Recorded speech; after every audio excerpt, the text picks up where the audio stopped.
Auction mode रे भंजनगर अबकारी।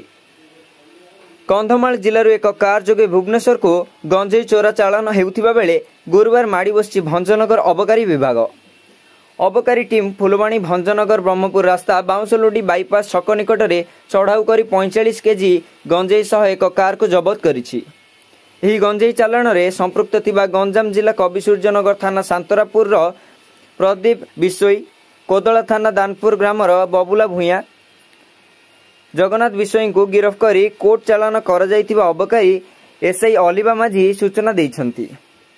सूचना अनुसार गुरुवार गिरफ 3 जन एक कार रे गंजेई धरी कंधमाल जिल्लारू भाया भंजनगर दे भुवनेश्वर अभिमुखे आसुथिले।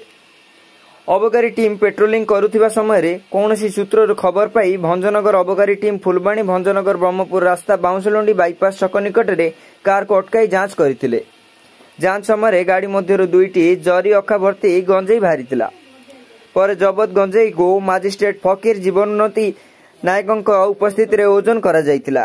एही मामला रे अबकारी विभाग एवं मामला रुजु करी 3 जन को कोर्ट चालान करिछि।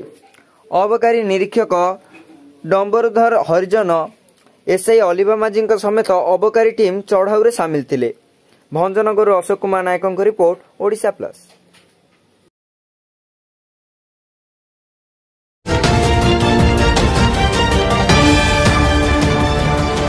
ओडिशा प्लस खबर ही।